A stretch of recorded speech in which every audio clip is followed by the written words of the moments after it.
తెలంగాణ ఛత్తీస్గఢ్ బార్డర్లోని కర్రెగుట్టలో భద్రతా బలగాలు చేపట్టిన ఆపరేషన్ నుంచి మావోయిస్టులు తప్పించుకున్నారు.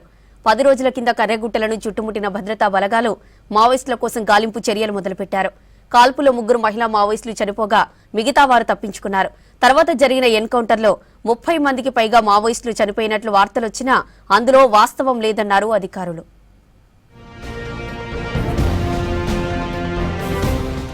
తెలంగాణ ఛత్తీస్గఢ్ బార్డర్లోని కర్రెగుట్టలో భద్రతా బలగాలు చేపట్టిన ఆపరేషన్ నుంచి మావోయిస్టులు తప్పించుకున్నారు. 10 రోజుల కింద కర్రెగుట్టలను చుట్టుముట్టిన భద్రతా బలగాలు మావోయిస్టుల కోసం గాలింపు చర్యలు మొదలుపెట్టారు. ఎన్కౌంటర్లో PLGA నెంబర్ 1 బెటాలియన్కు చెందిన 3 మహిళా మావోయిస్టులు చనిపోగా మిగతా వారు తప్పించుకున్నారు. ఇందులో మావోయిస్టు అగ్రనేత హిడ్మా దళం కూడా ఉన్నట్టు తెలుస్తోంది.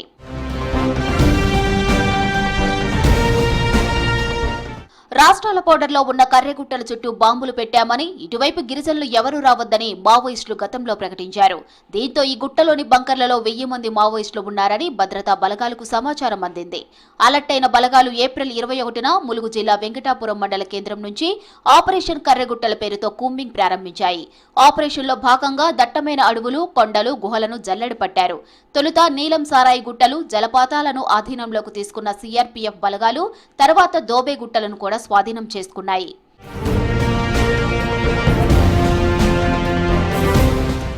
ఛత్తీస్గఢ్లోని బీజాపూర్, తెలంగాణలోని ములుగు బార్డర్లో ఉన్న ఊసూరు బ్లాక్లో హెలికాప్టర్లు, డ్రోన్లతో వేట సాగించారు. ఆపరేషన్లో పాల్గొన్న జవాన్లకు అడుగడుగునా మందు పాత్రలు కనిపించాయి. 9 రోజుల పాటు జరిగిన ఆపరేషన్లో 200 మందికి పైగా మందు పాత్రలను నిర్వీర్యం చేశారు.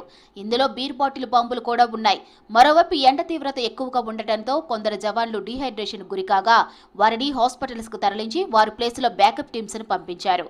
5000 అడుగుల ఎత్తు ఉన్న కర్రెగుట్టలపైకి భద్రతా బలగాలు విడతల వారీగా చేరుకున్నాయి. సెర్చింగ్ లో గుట్టల్లో భారీ బంకర్ను గుర్తించిన బలగాలు ఇందులో 1000 మంది ఉండేలా సౌకర్యాలు ఉన్నట్లు తేల్చారు.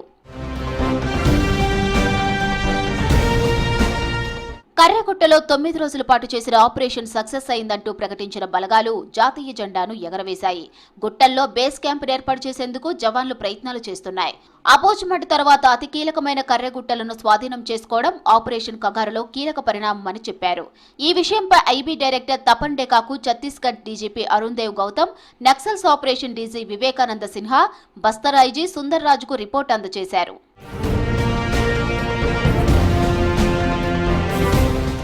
భద్రతా బలగాలు ఆపరేషన్ స్టార్ట్ చేసిన 2వ రోజే కొందరు మావోయిస్టులు కనిపించడంతో ఇరు వర్గాల మధ్య కాల్పులు జరిగాయి. ఇందులో PLGA నెంబర్ 1 బెటాలియన్ కు చెందిన సింధు, హుంగి, శాంతి అనే 3 మహిళా మావోయిస్టులు చనిపోయారు. తర్వాత జరిగిన ఎన్కౌంటర్లో 30 మందికి పైగా మావోయిస్టులు చనిపోయినట్లు వార్తలొచ్చినా అందులో వాస్తవం లేదని తేలింది.